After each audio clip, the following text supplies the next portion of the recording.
नमस्कार. आज आपण एका खूप वेगळ्या परिस्थितीतल्या जोडप्याबद्दल बोलणार आहोत. नमस्कार. हो, म्हणजे ते विभक्त होणार आहेत, पण सध्या एकाच घरात, एकाच खोलीत राहत आहेत. अगदी.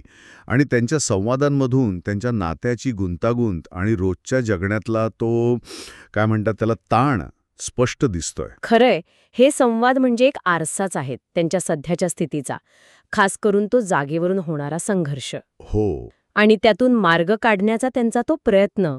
आज आपण जरा ह्याच भावना आणि त्यांच्या नात्याची दिशा समजून घेऊया. तर सुरुवातच होते ती अगदी बेसिक भांडणाने. बेडवर कोण झोपणार? बरोबर.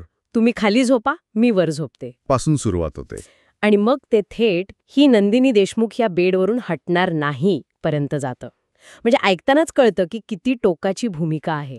आणि गंमत म्हणजे हा वाद फक्त जागेपुरता नाहीये, नाही का? नाहीच नाही. जेव्हा नंदिनी म्हणते माझी रूम, माझा बेड, माझे नियम, किंवा जीवा म्हणतो माझीच बॅट, माझीच बॅटिंग, हे काय आहे? हा कंट्रोलचा, मालकी हक्काचा मुद्दा आहे. अगदी. म्हणजे जागेचं भांडण हे त्यांच्या मोठ्या संघर्षाचं एक छोटं रूप वाटतं. बरोबर. पण मग तडजोडीचा प्रयत्नही होतो. जीवा आधी थोडं इमोशनल कार्ड खेळतो. हो, लग्न झाल्यापासून मीच खाली झोपतोय वगैरे. पण नंदिनी ऐकत नाही. ती तिच्या भूमिकेवर ठाम आहे.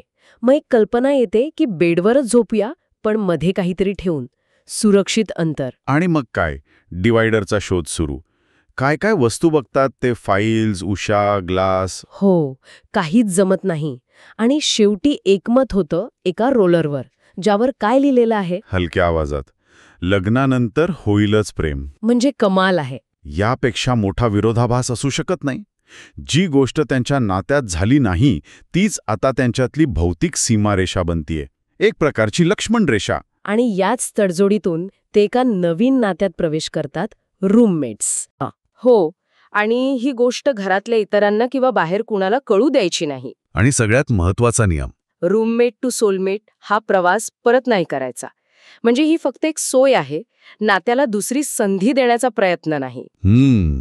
म्हणजे भावनिक अंतर राखण्यासाठी ही सगळी खटपट. पण हे असं किती काळ चालेल? तोच तर प्रश्न आहे. अशा कृत्रिम सीमा किती टिकतील?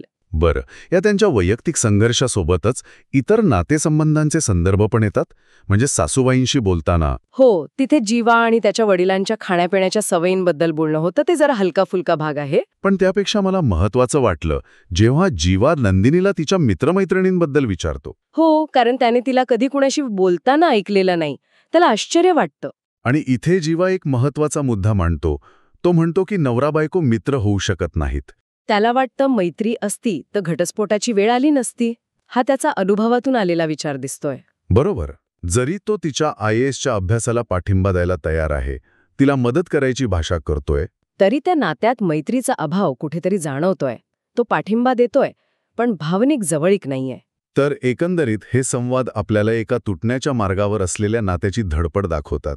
हो, एकत्र राहताना अंतर कसं ठेवायचं याचे नियम बनवण्याचा हा एक विचित्र प्रयत्न आहे. जागेवरून सुरू झालेला वाद एका तात्पुरत्या तडजोडीवर येऊन थांबतो, पण ही तडजोड किती खरी आहे? हे रूममेट्स म्हणून जगणं त्यांना एकमेकांपासून खरंच दूर ठेवेल की आणखी गुंतागुंत वाढवेल?